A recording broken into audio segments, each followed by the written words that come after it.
السلام علیکم. محمد رضا صدیق اپنے پروگرام میث فیوز کے ساتھ حاضر خدمت ہے. 26 سپتمبر 2024 جمعرات کا دن ہے. سب سے بڑی جو خبر ہے وہ جو نظر بندی کے جو آرڈر ہے نا، اس کی آئینی اور قانونی حیثیت میں نے چیلنج کی ہوئی ہے. اس میں نے بہت سے سوالات اٹھائے ہوئے ہیں اور میں 2023 سے اس معاملے کو لے کر چلتا ہوں. یہ جلسہ جلوس ہونا ہے، اس سے پہلے گھروں میں بند کر دو، یعنی بدماشی ہے. یہاں تو بنیادی حق کیا، یعنی اتنی خلاف ورزی ہو رہی ہے آپ کے وہم و گمان میں نہیں ہے. تو وہ ساری چیزیں میں نے اب رکھنی ہیں سامنے، آپ کے سامنے بتاتا ہوں میں کیا. وہ پروگرام کے آخری حصے میں جو میں نے میڈیا سے گفتگو کی ہے ذرا وہ بھی بیان کر دوں گا. اور جو لاہور کا جلسہ ہے اس کے حوالے سے کہا ہے جسٹس فاروق حیدر نے کہ 30 سپتمبر کا فیصلہ کرے ڈپٹی کمشنر کو. اور جسٹس قاضی فائسہ نے جسٹس منصور علی شاہ کے خط کا کیا جواب دیا ہے وہ بھی بتا دیتے ہیں. پروسیکیوٹر چیف جسٹس عامر فاروق صاحب اسلام آباد ہائی کورٹ کے، انہوں نے بڑی وضاحت کے ساتھ جو باتیں کہہ دی. توشہ خانہ کی جو بیل کے حوالے سے آج اڈیالہ جیل میں جو سماعت ہے وہ آپ کے سامنے چیزیں آ جائیں گی. 190 ملین پاؤنڈ کا اسلام آباد ہائی کورٹ کے اندر آج باقی ہے، اور یہ کیس اگر جیت جاتی ہیں تو یہ ویسے توشہ خانہ زمین بوس ہو جائے گا. یہ میں بتا دوں آپ کو، میں پھر بتا دوں کیا ہو جائے گا، زمین بوس ہو جائے گا یہ معاملہ سارا. اور چلیں اب آپ کو آگے بات کے لے کے جانے ہیں. اور چیف جسٹس قاضی فائسہ کا مائنڈ بڑا کلیئر ہو گیا. یہاں تو آرڈر میں نے رات آپ کو بتا دیے تھے، صبح کے پروگرام میں میں نے آپ کو بتا دیا تھا کہ لاہور ہائی کورٹ میں supreme court practice and procedure act کے حوالے سے کیا ہوا، اور بڑا کلیئر کیس ہے. یہاں ہائی کورٹ کا اختیار ہے. یہ جو کچھ لوگوں کی کہنا ہے کہ یہ سپریم کورٹ کی جورسڈکشن تو سپریم کورٹ رولز کے کانٹیکس میں ہوگی تو وہ دیکھ سکتی ہے، لیکن یہاں جو ہے اس پہ عدالت کی معاونت کرنی ہے. اور ہم انشاءاللہ پوری کوشش کا 2 اکتوبر کی ڈیٹ ہے. جسٹس قاضی فائسہ نے جو جواب دیا وہ بڑا مزیدار ہے سننے دے. اور پریکٹس اینڈ کمیٹی سے جو انکار کیا تھا، خط لکھ کر صدارتی آرڈیننس پر تحفظات کا اظہار کیا تھا اور بہت سے سوالات اٹھائے تھے. اب جو ذرائع بتا رہے ہیں کہ جسٹس قاضی فائسہ نے کہ جسٹس یحییٰ افریدی نے کمیٹی سے شمولیت سے انکار کیا، اس لیے جسٹس امین الدین کو شامل کیا، لیکن جسٹس منیب اختر کو کمیٹی سے نکالنے کی وجہ نہیں بیان سکے. یعنی یہ وہ جو کہنا جاؤ ان کا کہ جناب جسٹس یحییٰ افریدی نے انکار، آپ نے جسٹس منیب اختر کو کیوں نہیں شامل کیا؟ یہ پورے وکلا برادری کا سوال ہے. ہماری بار کونسل یا بار ایسوسیشن اس آرڈیننس پہ تحفظات کا اظہار کر چکی ہیں. بتانا تو پڑے گا نا، بتائیں آپ، بتائیں قوم کو کہ اصل بات کیا ہے، وہ سمجھ آنی چاہیے. چیف جسٹس قاضی فائسہ کے خلاف اعتراض کی مفصل درخواست کیوں نہیں لگ سکتی؟ ایڈوکیٹ حامد خان صاحب نے کہا ہے، اور درخواست تیار کی سلمان اکرم راجہ نے، سپریم کورٹ میں دائر نہیں کرنے دی گئی کیونکہ رجسٹرار افسر کو دھمکی لگائی گئی. جس پہ اعتراض کیا تو لائسنس منسوخ کر دیا جائے گا. منسوخ کر بھی دیا جائے کیا فرق پڑتا ہے، درخواست تو آنی چاہیے نا جی. نہ میں بڑا کلیئر ہوں اس میں، جو مرضی آپ کہیں، اس کے لیے درخواست آپ کو آنی چاہیے. درخواست سامنے آئے گی تو آپ کو اصل حالات پتہ لگیں گے. اگر اس طرح نہیں آپ کو پتہ چل سکتا کہ حالات اور واقعات ہیں کیا. جب آپ کھل کے بات بتائیں گے تو کھل کے جب چیزیں سامنے آئیں گی بڑی وضاحت کے ساتھ، پھر کوئی مشکل کام نہیں ہے.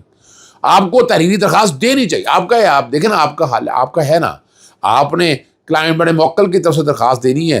اور کیا کہنا چاہتے ہیں؟ یہاں چیف جسٹس صاحب جو ہے نا، ضمانت کے ایک مقدمہ میں پروسیکیوٹر سے مناسب رویہ نہ ملنے پر، مناسب معاونت نہ ملنے پر بھرم ہو گئے اور پروسیکیوٹر جنرل اسلام آباد کو فوری طور پر طلب کر لیا.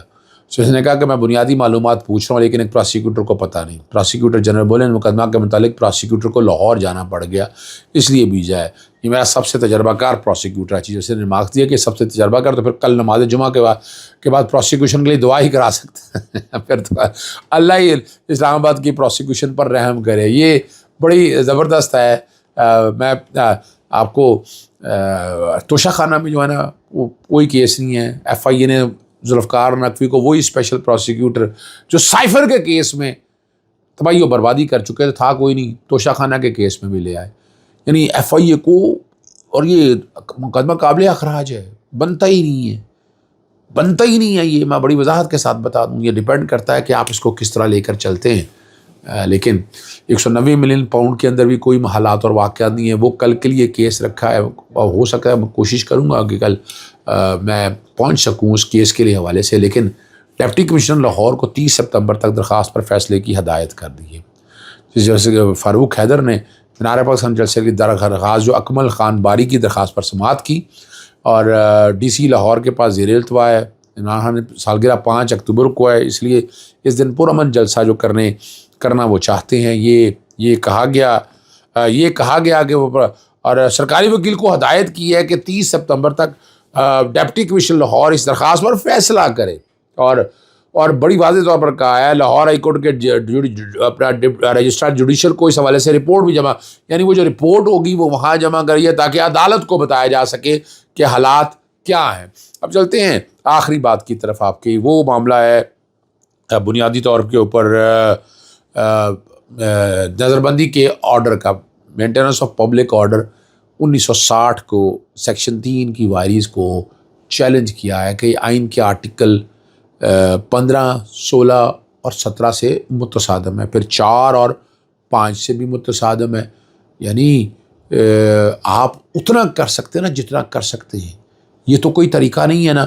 یعنی 2022 میں کوئی 10,000 ڈیٹینشن آرڈرز تھے پاکستان تحریک انصاف کے ورکر کے. یعنی کس طرح فسطائیت ہے. ماشاء اللہ کے دور میں یہ نہیں ہوا.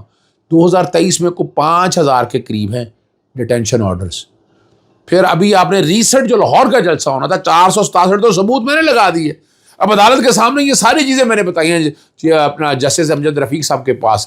اس میں یاسر گیلانی کے بھائی کی درخواست بھی آ چکی ہے. ام رباب جو deputy commissioner district president Gujarat کے سرور جوڑا صاحب, ان کی طرف سے وہ درخواست بھی آ چکی ہے. اور یہ ایک بنیادی حق ہے.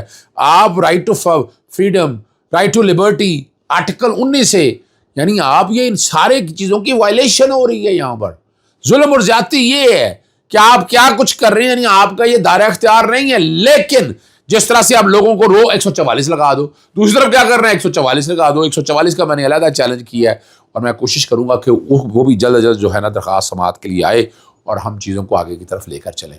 دیکھیں ہمارا کام ہے معاونت کرنا, حالات اور واقعات کو آگے لے کر چلنا, چیزوں کو بہتری کی طرف لے کر چلنا ہمارا کام.